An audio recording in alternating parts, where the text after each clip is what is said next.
आज हम लोग यहाँ पे जो मुलाकात कर रहे हैं वो एक नए लेक्चर के लिए बात हो रही है। इसमें हम क्या चीज़ डिस्कस करने हैं ये हम आपको आगे बताते हैं। दूसरी चीज़, आपको यदि मेरा वीडियो पसंद आए तो आप चैनल को अधिक से अधिक सब्सक्राइब करिए, चैनल को शेयर करिए और बेल के आइकन को प्रेस करिए ताकि हमारा नया से नया नोटिफिकेशन आपके पास इजीली अवेलेबल हो सके और हम इन फ्यूचर आपसे कनेक्ट हो सकें। चलिए आज जो देखते हैं कि हम आगे चैप्टर्स को कैसे करेंगे या हम क्या डिस्कस करने वाले हैं। देखिए, आज जो हम लोग मोस्टली डिस्कशन करेंगे वो बैंकिंग के एग्जाम्स के बारे में बात करेंगे कि बैंकिंग के एग्जाम्स का सिलेबस क्या होता है मैथ्स का। मैं क्योंकि मैथ्स का टीचर हूँ तो मैं सिर्फ पर्टिकुलरली मैथ्स की बात करूँगा कि मैथ्स के सिलेबस बैंक में क्या होता है और क्या इंपॉर्टेंट है जिसको पढ़ के जाने से हमारा एग्जाम जो है क्वालिफाइड हो जाएगा और हम ज़्यादा से ज़्यादा स्कोर कर सकते हैं। क्योंकि देखिए, मेरे एक दो स्टूडेंट्स ऐसे भी रहे हैं जिन्होंने 40 के एग्जाम्स में जो आउट ऑफ 40 में 39 तक स्कोर किया है। तो वो कब स्कोर किया है? क्योंकि हमें स्ट्रेटजी पता होनी चाहिए क्या पढ़ना है, एटलीस्ट कितना पढ़ना है। क्योंकि किसी एग्जाम को निकालने के लिए पहले आपको ये पता होना चाहिए कि क्या नहीं पढ़ना है, और जब नहीं पढ़ना है तो जो पढ़ना है बस उसको पढ़ लीजिए। चलिए देखते हैं कि हमें क्या पढ़ना है और कैसे पढ़ना है। ठीक है,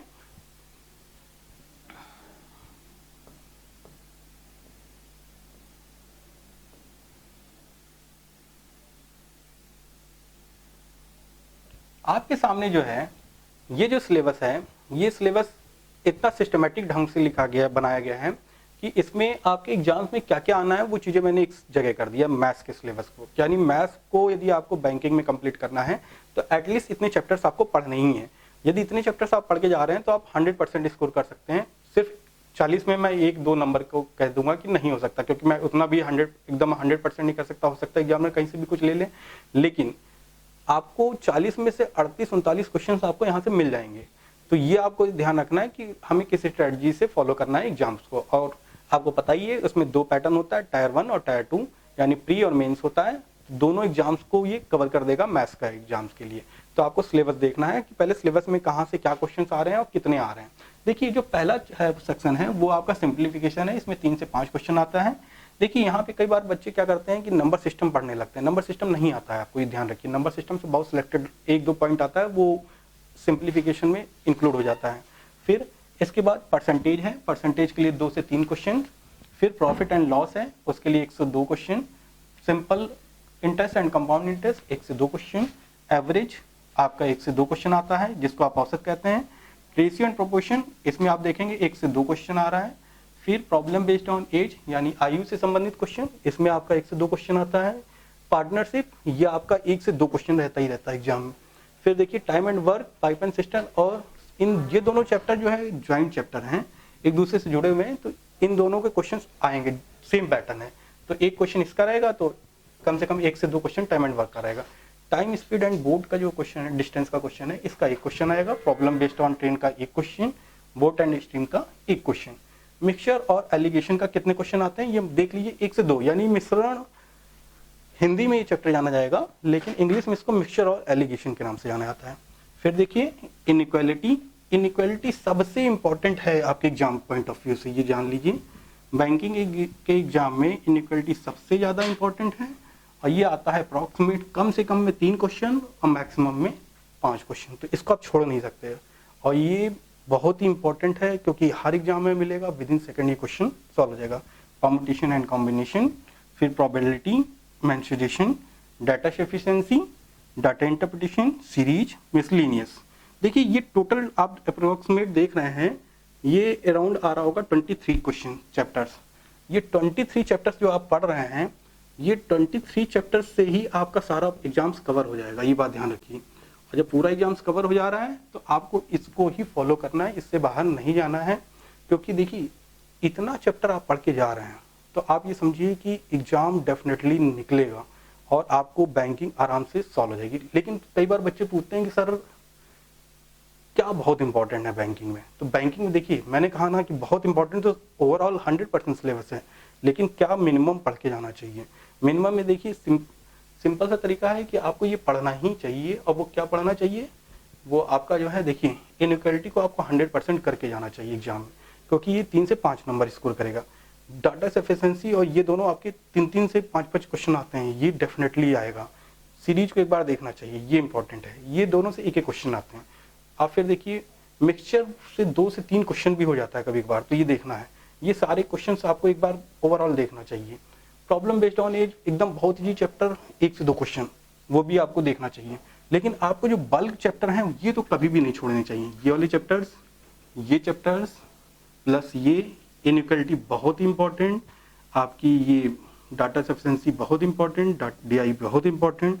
फिर उसके बाद आप देखिए, ये देखिए परमुटेशन कॉम्बिनेशन और प्रोबेबिलिटी दोनों एक दूसरे से ज्वाइंट चैप्टर हैं। यदि परमुटेशन कॉम्बिनेशन नहीं आता तो प्रोबेबिलिटी आप कभी नहीं पढ़ पाएंगे। हाँ, एक और इम्पॉर्टेंट चैप्टर है वो मेंसुरेशन, बहुत easy question, 2 dimensional 3 dimensional figures, तो ये आपको बैंकिंग में आना चाहिए। बैंकिंग आप जब तक पढ़ेंगे नहीं तब तक आपको समझ में नहीं आएगा, और ये कहाँ से पढ़ना ये सब मैं आपको इन फ्यूचर बता दूंगा। फिर उसके बाद आप क्या करेंगे, यहाँ पे आप देखेंगे कि एग्जाम में और क्या पढ़ के जाना चाहिए उन चैप्टर्स के अलावा। तो एग्जाम में देखिए ये चैप्टर्स भी बहुत इंपॉर्टेंट है आपके एग्जाम पॉइंट ऑफ व्यू से। सरलीकरण, क्योंकि सबसे ज्यादा क्वेश्चन इससे पूछा जा रहा है, बहुत इजी है होता है, परसेंटेज से बहुत ज्यादा क्वेश्चन पूछा जाएगा, इससे पूछा जाएगा, इससे पूछा जाएगा। ये समझ लीजिए कि ये सारे क्वेश्चन आपके आने ही आने हैं। तो इन चैप्टर्स को आप बिल्कुल मत छोड़िएगा, गलती बिल्कुल मत करिए। देखिए ये सब मैंने कहा ना कि 100% सिलेबस कवर करने के लिए आपको 123 चैप्टर्स पढ़ने ही पड़ेंगे, लेकिन बैंक एग्जाम में जा रहे हैं तो जिनको मैंने आपको बताया कि इंपॉर्टेंट हैं तो वो इंपॉर्टेंट हैं वाकई में, क्योंकि उनसे क्वेश्चन मिलेंगे, वो बल्क में मिलेंगे तो ऑलमोस्ट सारे चैप्टर से।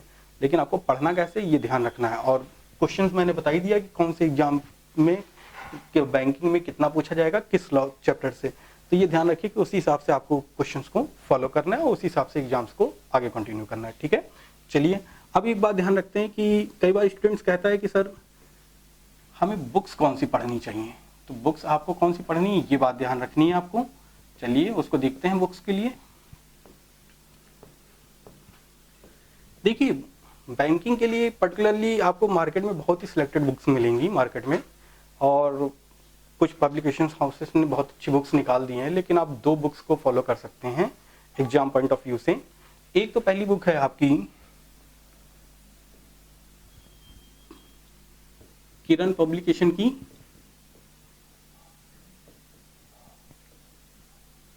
ये आती है चैप्टर वाइज, लेनी है आपको, वो भी प्रीवियस ईयर पेपर लेना है।